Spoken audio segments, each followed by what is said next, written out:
السلام علیکم دوستوں یہ کہانی میرے لیے آج تک کی سب سے خوفناک کہانیوں میں سے ایک ہے، شاید آپ کے لیے بھی ہو۔ کہا جاتا ہے مرنے والے کبھی واپس نہیں آتے، اگر وہ واپس آ جائیں تو۔ سمیر کراچی میں ایک پرائیویٹ نوکری کرتا تھا۔ وہ اپنی زندگی میں ہی اس قدر مصروف ہو چکا تھا کہ اسے اپنے علاوہ کسی کا احساس ہی نہیں رہتا تھا۔ اس کی ماں گاؤں میں اکیلی رہتی تھی۔ وہ اکثر اسے فون کرتی، محبت سے بات کرنا چاہتی، مگر سمیر ہر بار یہی کہہ کر ٹال دیتا، امی ابھی مصروف ہوں، بعد میں بات کروں گا۔ لیکن وہ بات کبھی آتی ہی نہیں تھی، نہ ہی آئی۔ ایک صبح اس کے چچا کا فون آیا، سمیر ہمت کرو، تمہاری ماں اب اس دنیا میں نہیں رہی۔ یہ سنتے ہی سمیر کے پیروں تلے زمین نکل گئی۔ وہ فوراً گاؤں پہنچا، جنازہ ہوا، تدفین ہوئی، سب رسمیں مکمل ہو گئیں، مگر اس کا دل اندر سے ایک ایسی آگ لگ گئی جو بجھنے کو نام نہیں لے رہی تھی۔ ہر رات وہ خود سے ایک ہی بات کہتا، کاش میں نے ایک بار ان کی بات سن لی ہوتی، کاش میں نے صرف 2 منٹ دے دیے ہوتے۔ وقت گزرتا گیا مگر اس کا گلٹ، پچھتاوا اور بڑھتا گیا۔ اسے نیند نہیں آتی، نہ سکون ملتا، نہ کہیں اس کا دل لگتا۔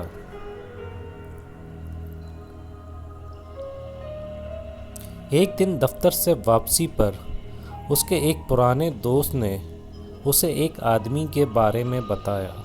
لوگ کہتے تھے وہ عام انسان نہیں، وہ کالے علم کا جاننے والا تھا،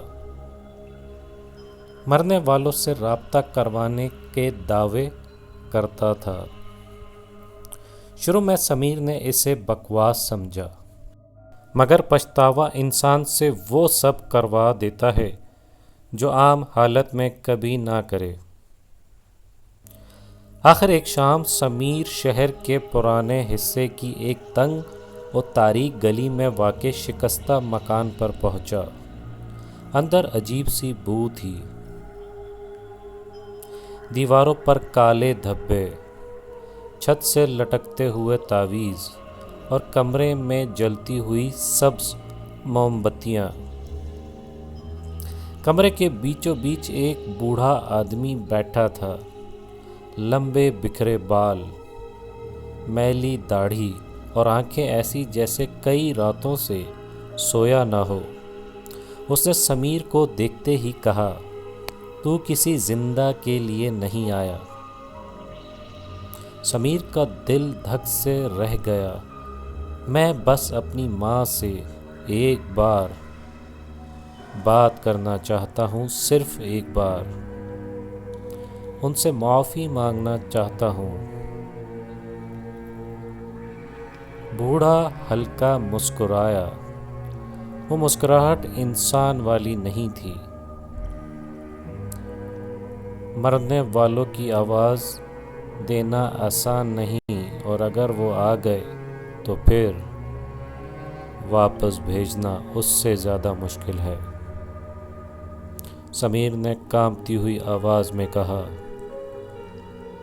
کچھ نہیں چاہیے، بس ایک بار ان کی آواز سننی ہے۔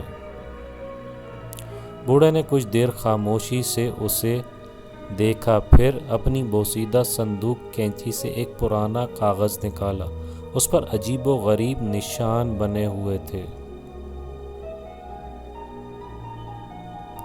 اس نے دھیرے سے کہا، آج رات نہیں، اگلی جمعرات کو رات ٹھیک 2:13 پر قبرستان جانا، اپنی ماں کی قبر کے سرہانے پہ یہ کاغذ رکھنا، ایک مٹی کا چراغ جلانا، پھر ان کا پورا نام 3 بار لینا اور آخر میں کہنا، اگر میری پکار سن سکتی ہو تو ایک بار لوٹ آؤ۔ لیکن یاد رکھنا، عمل مکمل ہونے سے پہلے پیچھے مت دیکھنا، اور سب سے اہم بات، اگر کوئی آواز دے جواب مت دینا۔ سمیر نے خوف سے پوچھا، اگر؟ بوڑھے کی آنکھیں عجیب طرح سے چمکیں، پھر تمہاری پکار تمہاری ماں تک نہیں بلکہ کسی اور تک پہنچ جائے گی۔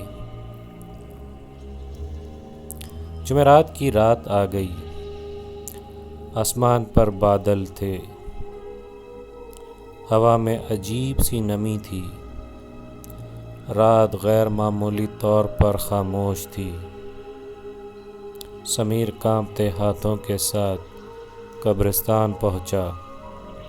ہر طرف اندھیرا، کہیں ٹوٹی قبریں، جھکے ہوئے درخت اور ہوا کے ساتھ ہلتی خشک گھاس کی سرسراہٹ۔ اس نے اپنی ماں کی قبر تلاش کی۔ دل اتنی زور سے دھڑک رہا تھا کہ اسے لگ رہا تھا جیسے سارا قبرستان سن لے گا۔ اس نے بوڑھے کے بتائے ہوئے مطابق قبر کے سرہانے وہ کاغذ رکھا، چراغ جلایا اور کانپتی ہوئی آواز میں اپنی ماں کا نام لینا شروع کیا۔ ایک بار، دو بار، تین بار۔ پھر اس نے مشکل بمشکل الفاظ ادا کیے، اگر میری پکار سن سکتی ہو تو ایک بار لوٹ آؤ۔ یہ کہتے ہی ہوا کا ایک سرد جھونکا آیا اور چراغ کی لو اچانک لمبی ہو گئی۔ قبرستان کی خاموشی پہلے سے زیادہ بھاری ہو گئی۔ کہیں دور سے کسی عورت کے رونے کی مدھم آواز سنائی دی۔ سمیر کا جسم کانپنے لگا، مگر وہ بوڑھے کی بات کو یاد کر کے خاموش رہا۔ اچانک اس کے پیچھے قدموں کی آہٹ سنائی دی۔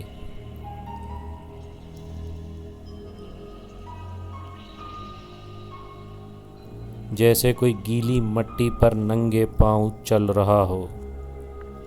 سمیر کی سانس رک گئی، پھر اسے بہت دھیمی آواز سنائی دی۔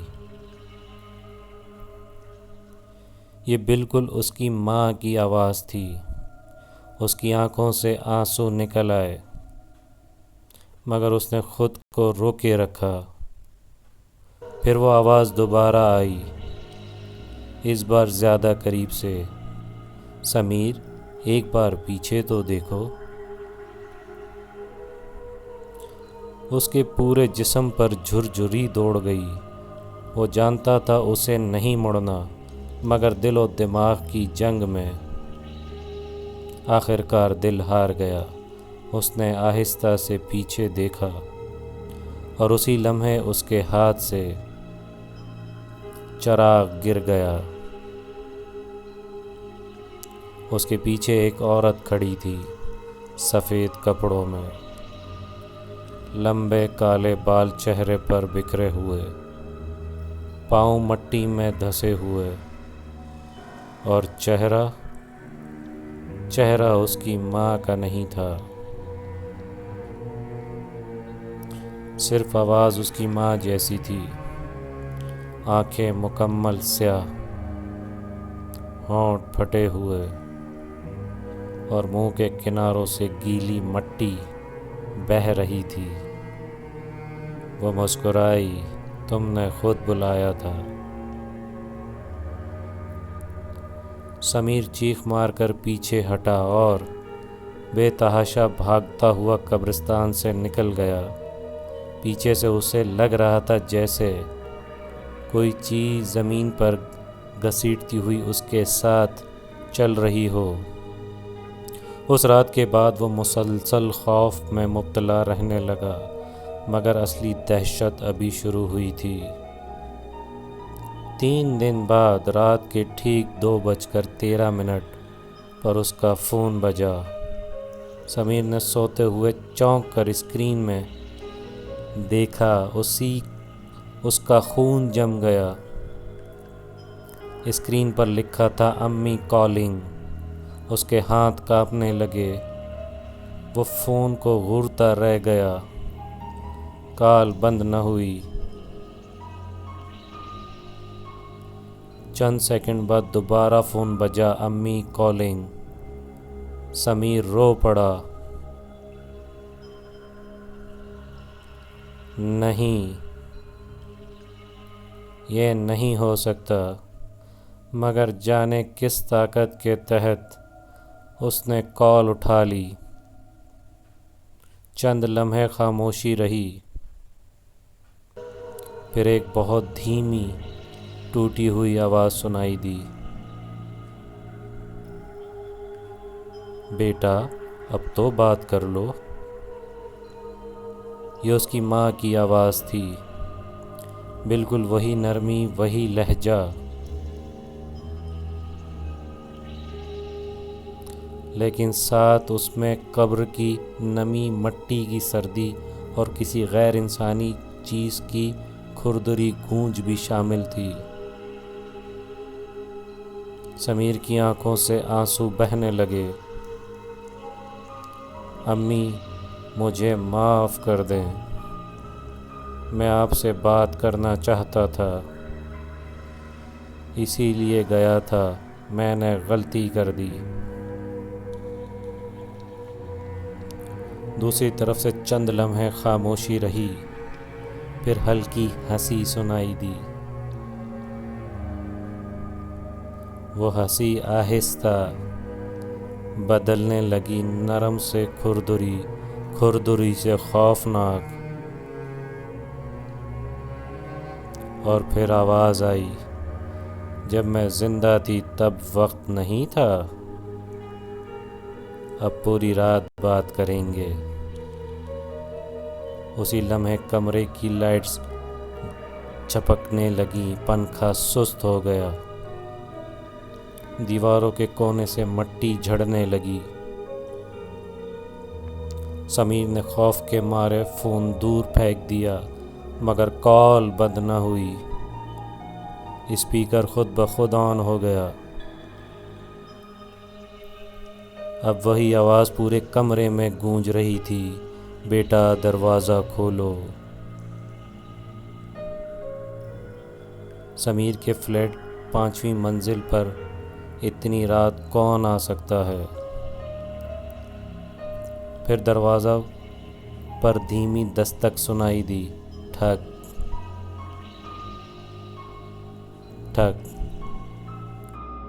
یہ دستک پہلے سے زیادہ بھاری تھی۔ سمیر نے ہمت کر کے دروازے کے قریب گیا اور سوراخ سے باہر دیکھا۔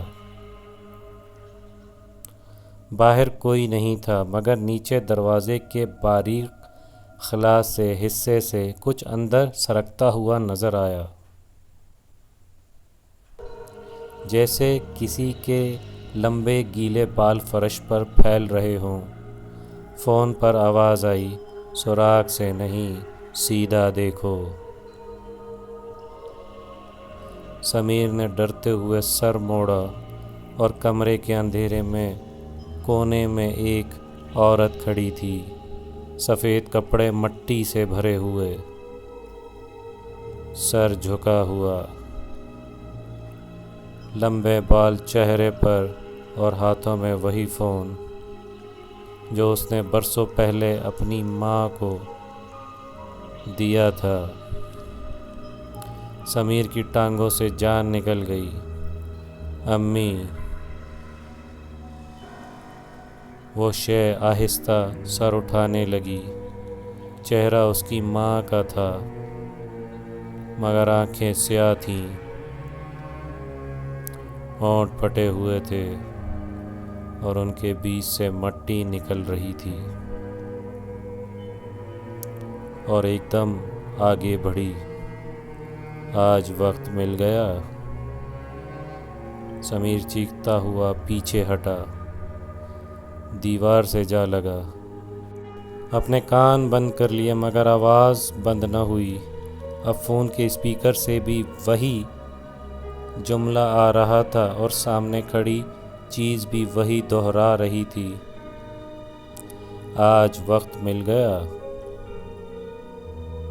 پڑوسیوں نے اس رات سمیر کے فلیٹ سے خوفناک چیخیں سنی۔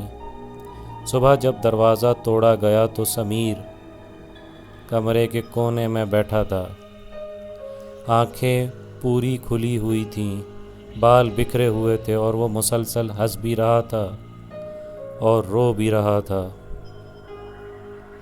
اور اس کے سامنے فرش پر مٹی پھیلی ہوئی تھی۔ فون اس کے ہاتھ میں تھا، کال لاگ میں آخری نمبر کے سامنے لکھا تھا امی کالنگ، دورانیہ 47 منٹ۔ اس دن کے بعد سمیر پہلے جیسا کبھی نہ رہا۔ وہ گھنٹوں دیواروں کو گھورتا رہتا، کبھی خالی کمرے میں اپنی ماں سے باتیں کرتا رہتا، کبھی رات کے 2:13 پر خود ہی فون کال سے لگا لیتا، حالانکہ فون بند ہوتا۔ لوگ کہتے ہیں وہ پاگل ہو گیا تھا۔